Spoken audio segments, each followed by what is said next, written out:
नमस्कार मित्रांनो, आनंदी मालिकेच्या आजच्या जबरदस्त भागामध्ये आपल्याला असं पाहायला मिळत आहे की आता इकडे मात्र पृथ्वीने शेवटचा घाव घातलेला आहे.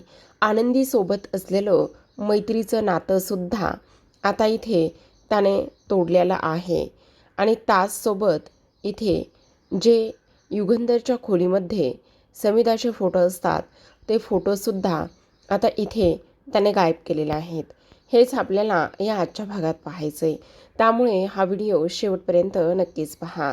तर आता प्रेक्षकांनो, इथे आपण मालिकेमध्ये पाहतोय की विद्याधर हा हॉलमध्ये बसलेला असतो आणि नेमकं त्याच वेळेला तिथे आता जे काही फॅमिली ट्री जाळला होता त्याची राख भरण्यासाठी मावशी आलेले असतात. आणि तेव्हा विद्याधर त्यांच्यावर चिडतो आणि म्हणत असतो, हे समद तुम्ही काय करायलाय? हे बघा, अजिबात ही राख भरायची नाही आहे, जाळलेली राख अशीच ठेवायची, आत्ताच्या आत्ता इथून चालते व्हा, असं स्पष्ट विद्याधर सांगत असतो. आणि त्यानंतर ती लोक तिथून निघून जातात. मग आता विद्याधर त्या सांडलेल्या राखेच्या जवळ येतो आणि लगेचच ती राख हातामध्ये घेत असतो.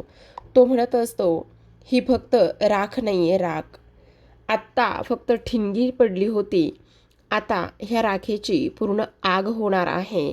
या युगंधर निंबाळकरांच्या घरामध्ये पूर्ण आगीचा भडका उडणार आहे.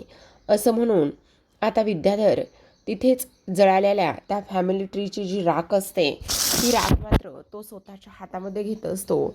आणि स्वतःच्या हातामध्ये घेऊन आता, आनंदी, तू या घरातून मला धक्के मारून बाहेर काढण्याचा प्रयत्न करत होतीस, त्याचबरोबर सर्वांसमोर इथे दादाने माझ्या कानाखाली मारली, ह्या सगळ्या गोष्टी एक वेळा मी सहन केल्या, पण आता मात्र मी काहीच सहन करणार नाही, असं स्पष्ट शब्दामध्ये आता इकडे तो बोलू लागलेला असतो.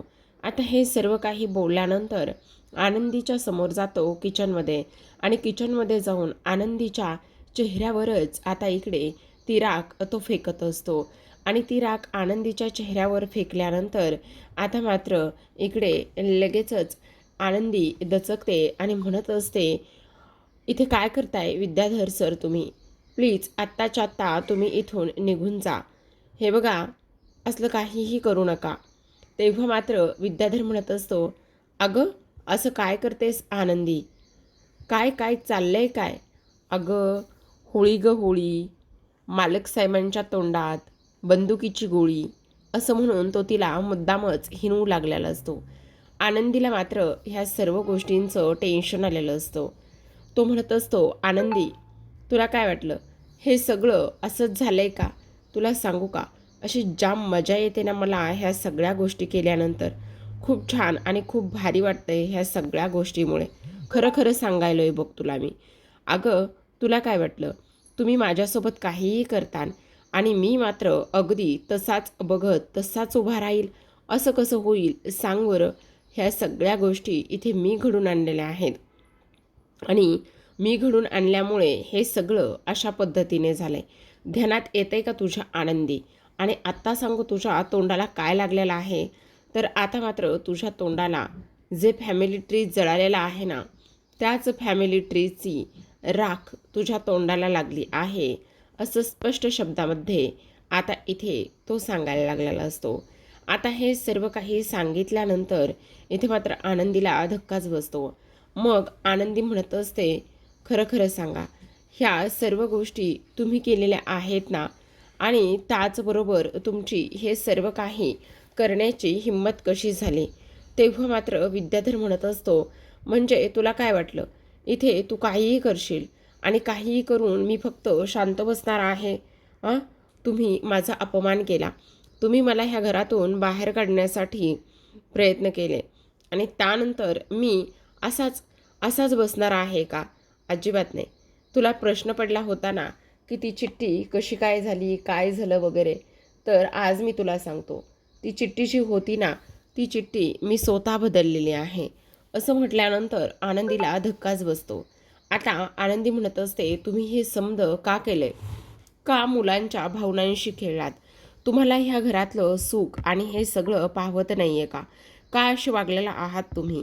असं आनंदी स्पष्ट शब्दामध्ये बोलू लागलेले असते. तेव्हा आता विद्याधर म्हणत असतो, हे सगळं तू मला नको सांगूस की मी काय करायला हवंय आणि काय नाही ते.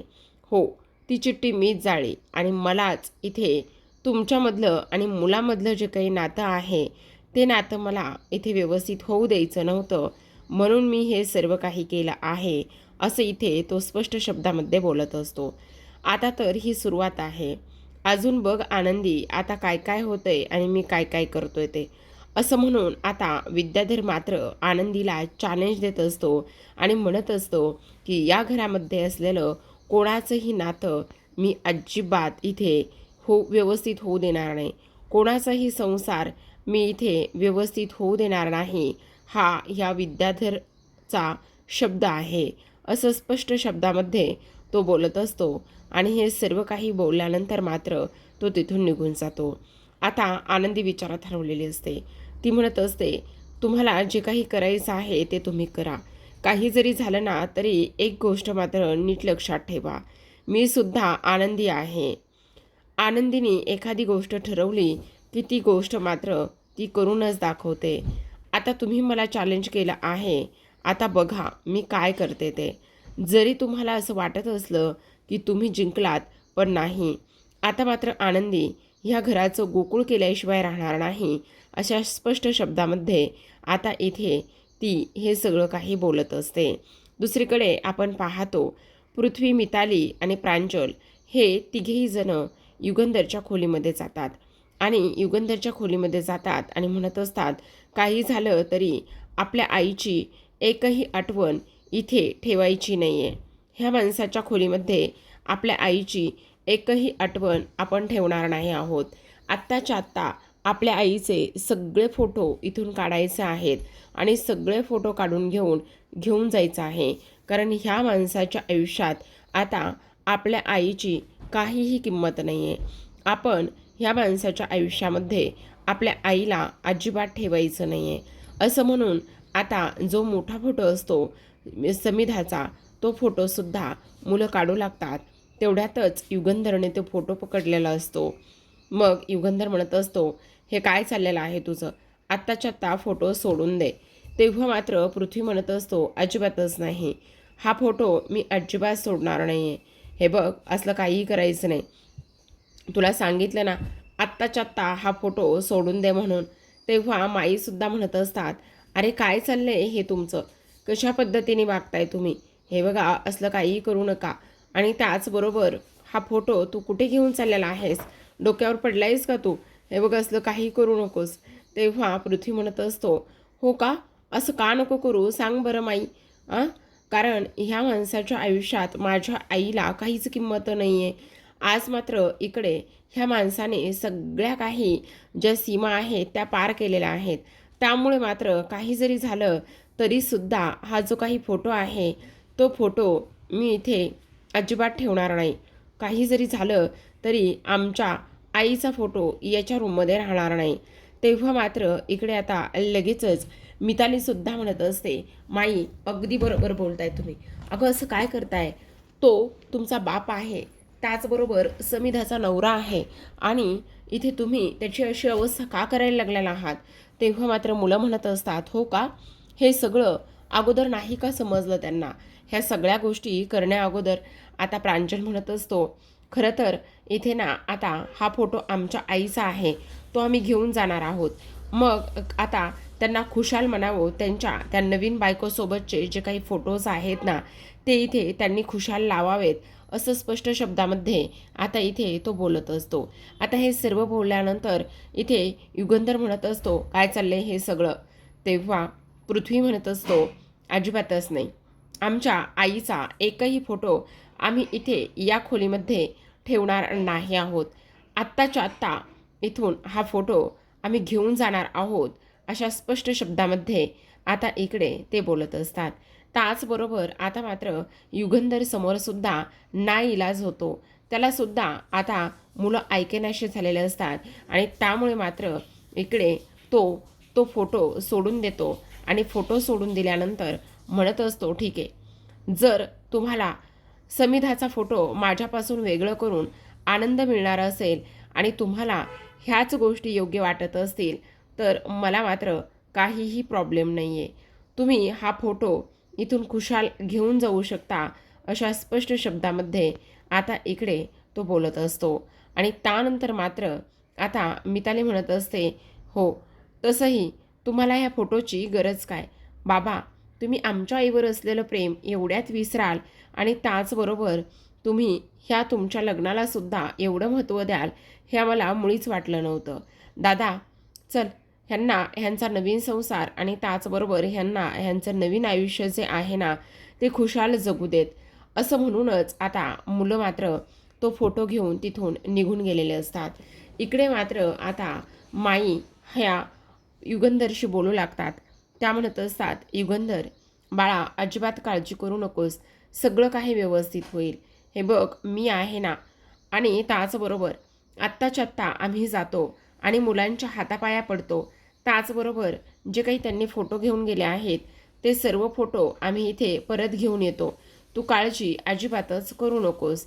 तेव्हा मात्र इथे आता युगंधर म्हणत असतो, नको बाई आणि बापू नको, तुमची अवस्था मला कळतीये, तुमचं माझ्यावर असलेलं प्रेम मला कळतंय. पण तुम्हाला सांगू का, जर मुलांना इथे समिधाला माझ्यापासून वेगळं करून जर आनंद मिळत असेल आणि त्यांना जर असं वाटत असेल की समिधा माझ्यापासून गेल्यानंतर मी आनंदात असेल तर ठीक आहे, त्यांना जे काही करायचं आहे ते करू द्या. मला मात्र इकडे कोणत्याच विषयावर आता काहीच बोलायचं नाही आहे. मुलांच्या त्या आनंदातच आता माझा आनंद असणार आहे, असं स्पष्टपणे आता युगंधर बोलू लागलेला असतो. तेव्हा दुसरीकडे आपण पाहतो आनंदी अजूनच टेन्शनमध्ये असते. आता ती विचार करत असते. तेव्हा तिथे मावशी येतात आणि त्या म्हणत असतात, आनंदीताई तुम्हाला एक सांगू का, बाहेरच्या सगळ्या काही कचऱ्यांच्या डब्यामध्ये मी पाहिलंय, पण तुम्हाला सांगू मला कुठेच तो कागद दिसला नाही.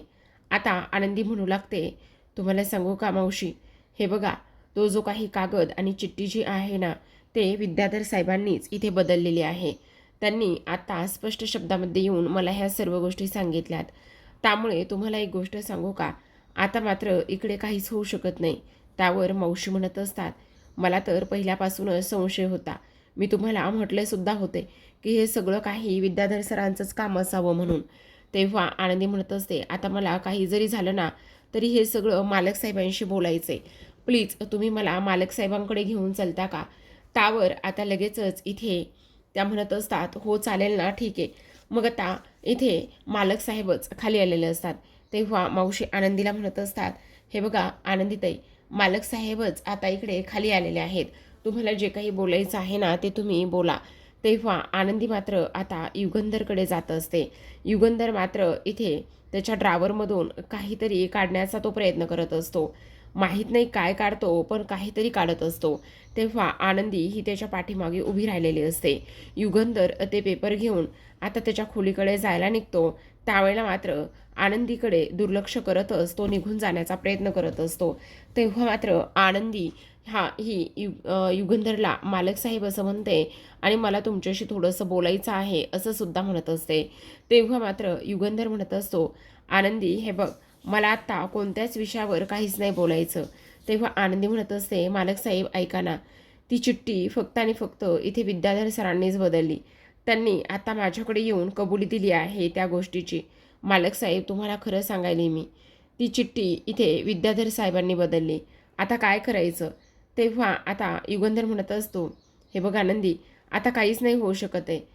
अगं विद्याधर कसा आहे ही गोष्ट तुला माहिती ना. मग जर विद्याधर इथे त्या पद्धतीचा माणूस आहे म्हटल्यावर तुला थोडंसं सांभाळून राहायला हवं होतं ना. तू असं का वागलीस आनंदी. हे बघ, ह्या सगळ्या गोष्टीमुळे आज माझ्यापासूनच नाही तर मुलं आज पूर्ण फॅमिलीला दोष देऊ लागलेले आहेत. सर्व इथे मुलं जे आहेत ते पूर्ण कुटुंबाचा रागराग आणि सोबतच तिरस्कार करू लागलेले आहेत. तुला गोष्टी समजत आहेत का. तुझ्या अशा वागण्यामुळे हे सगळं काही झालेलं आहे, असं सुद्धा स्पष्ट शब्दामध्ये आता इकडे युगंधर बोलू लागलेला असतो. तेव्हा मात्र आनंदी म्हणत असते, मालक साहेब मान्य माझं चुकलंय, पण मालक साहेब मी काय म्हणते, आपण हे सगळं काही इथे मुलांकडे जाऊया आणि ह्या सर्व गोष्टी इथे मुलांना सांगूया का. जर आपण ह्या सर्व गोष्टी इथे मुलांना सांगितल्या तर माझी पूर्ण खात्री आहे की मुलं नक्कीच समजून घेतील. आणि जर ह्या मुलांना गोष्टी सांगितल्या आणि आपण असंही सांगूया की त्या चिठ्ठीमध्ये जे आत्ता तुम्हाला समजले तेच आम्ही लिहिलं होतं, त्यावेळेला मात्र युगंधर म्हणत असतो, आनंदी त्याने काय होणार आहे आता? हे बघ, त्याने काहीच इथे सिद्ध होणार नाही आहे. ह्या सगळ्या गोष्टी करून आणि हे समज करून त्याचा काही उपयोग नाही आहे आनंदी. कारण जे व्हायचं होतं ते झालेलं आहे. मुलं मात्र आता इकडे आपल्या सर्वांपासून दूर गेली आहेत. त्यामुळे आता काही जरी झालं तरी मुलांना मात्र कोणत्याच गोष्टी सांगून आणि काही करून कसलाच उपयोग होणार नाही. खरं तर जेव्हा तू त्यांच्यासमोर मोलकरीण म्हणून राहण्याची जी काही गोष्ट मला तू सांगितली होतीस ना, तेव्हाच मात्र इकडे मी काही जरी झालं ना तरीसुद्धा इथे तुला अडवायला हवं होतं. पण पण मी सुद्धा तुझ्या होला हो म्हणालो. असं अजिबातच व्हायला नको होतं. मी ह्या सगळ्या गोष्टी अजिबातच त्या पद्धतीने करायला नको होत्या. मी इथे तुला साथ द्यायला नको होती. असं सुद्धा आता मात्र इकडे तो बोलत असतो. त्याच वेळेला मात्र आता लगेचच इकडे आनंदी म्हणत असते, मालक साहेब, पण तरीसुद्धा मी एक गोष्ट तुम्हाला तुम्हाला सांगते. तेव्हा युगंधर म्हणत असतो, हे बघ आनंदी, आज मात्र इथे कितीतरी वर्षांनी मुलं माझ्यासोबत बोलू लागलेली होती आणि आता पुन्हा एकदा मुलं माझ्यापासून दूर गेली आहेत. मी सुद्धा इथे तुझ्या त्या सांगण्यामध्ये हो करत गेलो, पण तसं अजिबातच झालं नाही आनंदी. कारण आता मात्र जेव्हा त्यांना सत्य समजले आणि जेव्हा त्यांना सत्य समजलं, आता मात्र इकडे मुलं अजूनच दूर गेली. आता मात्र इकडे मला असं वाटतंय की आयुष्यभर ह्या ज्या गोष्टी आहेत ना, त्या गोष्टी अशाच राहणार आहेत. काही जरी झालं तरी मुलं मात्र माझ्या जवळ अजिबातच येणार नाही आहेत. मला हे समज काही आयुष्यभर आता सहन करावं लागणार आहे आणि मुलं कधीच माझ्या जवळसुद्धा येणार नाहीत, असं सुद्धा आता इकडे तो बोलत असतो आणि निघून जातो. आता युगंधर निघून गेल्यानंतर आनंदी स्वतःच्या मनाशी म्हणत असते, नाही मालक साहेब, काही जरी झालं तरीसुद्धा मुलामध्ये आणि तुमच्यामध्ये आलेला हा जो काही दुरावा, हा जो काही गैरसमज आहे, तो मात्र मी लवकरात लवकर दूर करेल. आणि त्याचबरोबर तुमच्या या घराचं गोकुळ केल्याशिवाय मी राहणार नाही, हा आनंदीचा एक शब्द आहे, असं आनंदी म्हणत असते. त्यानंतर मला कुठल्याही परिस्थितीमध्ये मुलांशी बोलायला हवं असं सुद्धा ती ठरवते. दुसरीकडे शिल्पा जेवणाचं ताट घेऊन मुलांच्या खोलीकडे आलेले असते आणि रडूनच मुलांना आवाज देत असते, तुम्ही प्रवासामधून आलात आणि एक अन्नाचा कणसुद्धा तुमच्या पोटात नाही आहे. ताबडतोब दरवाजा उघडा आणि थोडं खाऊन घ्या. आनंदी आल्याबरोबर शिल्पाला राग येतो. शिल्पा म्हणत असते, इथे काय करतेस तू? तुझी इथे येण्याची हिंमत कशी झाली? ह्या सर्व गोष्टी तुझ्यामुळे झाल्या आहेत आणि पुन्हा तू इथे आलेली आहेस. काय चाललंय काय तुझं? आत्ताच्या आत्ता इथून चालती हो. आनंदी म्हणत असते, ताई, शिल्पाताई, प्लीज माझं ऐकून घ्या. तुम्ही फक्त मला एकदा मुलांशी बोलू द्या. त्यानंतर तुम्ही मला धक्के मारत इथून बाहेर काढलं तरीसुद्धा मी निघून जाईल. तुम्ही मला मारलं तरीसुद्धा मी तुमचा राग आणि तो मार खायला तयार आहे. पण आता मात्र मला मुलांशी एकदा स्पष्ट शब्दामध्ये बोलायचं आहे. आता मात्र इकडे शिल्पा म्हणू लागते, एवढं सगळं झालेलं आहे आणि तरीसुद्धा अजून तुला मुलांशी काय बोलायचं आहे? तुझी हिंमत कशी झाली हे सगळं काही करण्याची? ह्या सगळ्या गोष्टीला तू जबाबदार आहेस. मुलं माझा आवाज ऐकून दरवाजा उघडत नाहीत म्हटल्यावर तुझा आवाज ऐकून काय दरवाजा उघडणार आहेत? तेव्हा आनंदी म्हणत असते, शिल्पाताई, मला पूर्ण खात्री आहे की मुलं नक्कीच दरवाजा उघडतील. तुम्ही नका काळजी करू. मी एकदा आवाज देऊन बघते ना. असं म्हणून आता ती लगेचच आवाज देत असते, पृथ्वी, तुला आपल्या मैत्रीची शपथ, प्लीज दरवाजा उघडणार नाही म्हणू नकोस, नाही म्हणू नकोस, असं सुद्धा आता इकडे ती बोलत असते. आणि त्यावेळेला मात्र इकडे लगेचच मुलं दरवाजा उघडतात. जेव्हा मुलं दरवाजा उघडतात तेव्हा मात्र शिल्पाला धक्काच बसतो की इथे मुलांनी सुद्धा दरवाजा उघडला आहे आणि त्याचबरोबर मुलंसुद्धा आनंदीच्या समोर आली आहेत. आता मात्र इकडे ती म्हणत असतो, दरवाजा उघडलेला आहे ना, पण आनंदी, तुझं थोबाडसुद्धा मला बघायचं नाही आहे. आत्ताच्या आत्ता तू इथून निघून जायचंयस. चालती हो आनंदी इथून. मला तुझ्याशी काहीच बोलायचं नाही आहे. आणि तू काय म्हणालीस? आपली मैत्री? अगं, तुझ्यासोबत मैत्री करून मला पश्चाताप झाला आहे. मला असं वाटतंय की मी तुझ्यासोबत का आणि कशामुळे मैत्री केली. मी तुझ्यासोबत मैत्री करायला नको होतं. मी हे सगळं का केले, कशामुळे मी अशा पद्धतीने वागलोय हेच मला काही कळत नाही. आणि तुझ्यासारख्या फसवणाऱ्या मुलीसोबत मी मैत्री मुळीच ठेवणार नाही. त्यामुळे आत्ताच्या आत्ता तू इथून निघून जा. असं म्हणून शिल्पाच्या हातामध्ये असलेली काठी घेतो आणि स्वतःला त्रास करून घेत असतो. त्या काठीनेच इथे स्वतःला मारून घेण्याचा प्रयत्न करत असतो आणि म्हणत असतो, नाही नाही, काही जरी झालं तरी मात्र इथे मी स्वतःला माफ करणार नाही. आणि त्याचबरोबर इथे काही झालं तरीसुद्धा इथे तुझ्यामध्ये आणि माझ्यामध्ये असलेली मैत्री आता मी तोडत आहे. आनंदी, तू मला शपथ घातली आहेस ना आपल्या मैत्रीची, त्यामुळे आत्ताच्या आत्ता जोपर्यंत तू आपल्या मैत्रीची शपथ तोडत नाहीस आणि तू माझ्यासोबत तुला कोणतीही मैत्री ठेवायची नाही असं म्हणत नाहीस, तोपर्यंत मी स्वतःला त्रास करून घेणार आहे. पृथ्वी असं काय करतोयस, हे बघ पृथ्वी असं काय करतोयस.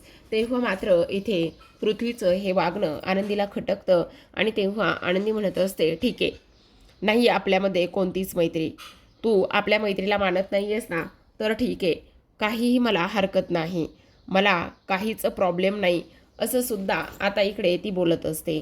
आणि ह्या सर्व काही गोष्टी इथे बोलल्यानंतर आता मात्र इकडे ती म्हणत असते की ठीक आहे, पण एकदा तरी माझं म्हणणं ऐकून घे, मला तुला काहीतरी सांगायचं आहे.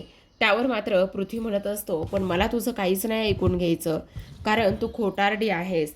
आत्ताच्या आत्ता इथून चालती हो, निघून जा आत्ताच्या आत्ता. आणि त्याचबरोबर पुन्हा इकडे तोंड घेऊन माझ्याशी बोलायला सुद्धा येऊ नकोस आणि मला काही समजवायला सुद्धा येऊ नकोस, कारण मला तुझ्याशी काहीच बोलायचं नाही. जा म्हणतोय ना इथून. आनंदी, तुला मी इथून जा म्हणतोय. असं म्हटल्याबरोबर आनंदी म्हणत असते, ठीक आहे, जाते मी. असं म्हणून आनंदी मात्र आता 2 पावलं मागं सरकते आणि 2 पावले मागे सरकून आता ती तिथून निघून जाण्याचा प्रयत्न करत असते. आनंदी तर तिथून निघून जाते, पण शिल्पा मात्र आता प्रांजलला भरवण्याचा प्रयत्न करत असते. तेव्हा प्रांजल म्हणत असतो, नको आहे आम्हाला.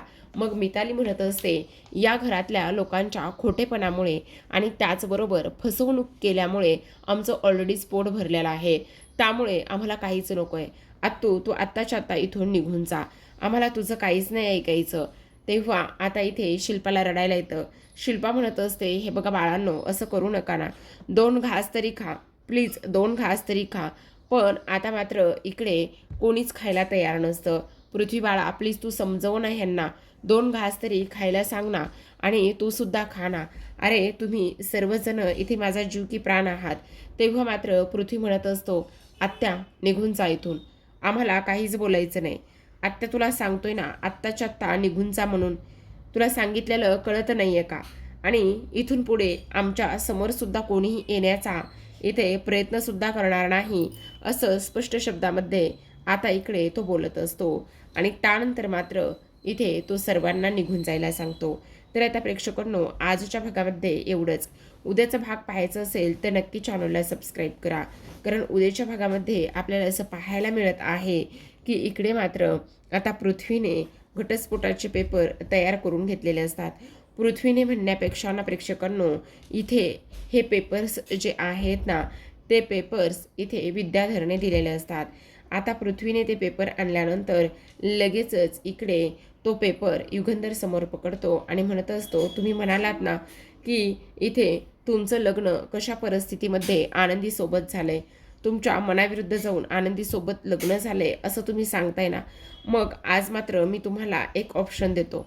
काही जरी झालं ना तरी ह्या जबरदस्ती केलेल्या लग्नामधून तुम्ही ताबडतोब इकडे दूर व्हा, ताबडतोब मुक्त व्हा. काही झालं तरी तुम्ही ह्या आनंदीला घटस्फोट द्या. असं म्हटल्याबरोबर आनंदीला धक्का बसतो. आनंदीचा तोल जातो, बांगडी पोलवरती आपटते आणि तुटते. आणि त्यानंतर मात्र इकडे त्या हातातून रक्त यायला सुरुवात होतं. ह्या सगळ्या गोष्टीचा आवाज झालेला असतो आणि आवाज झाल्यानंतर आता मात्र इकडे आनंदीला अजूनच धक्का बसलेला असतो. आता इकडे पृथ्वी पुन्हा म्हणत असतो, मी तुमच्याशी बोलतोय निंबाळकर, मी काय सांगतोय तुमच्या लक्षात येतंय का? ताबडतोब ह्या पेपरवर सह्या करा आणि आनंदीला घटस्फोट द्या. आणि ह्या आनंदीसोबतचं नातं कायमचं संपवा, असं पुन्हा पुन्हा तो आता इकडे बोलत असतो. तर आता प्रेक्षकांनो, तुम्हाला काय वाटतं की इकडे युगंधर नेमका कोणता निर्णय घेईल आणि त्याचबरोबर आनंदी कोणचं टोकाचं पाऊल उचलेल हे पाहणं फार इंटरेस्टिंग आहे. तर पाहत रहा आनंदी. भेटूयात उद्याच्या अशाच नवीन एपिसोडसोबत. तोपर्यंत धन्यवाद.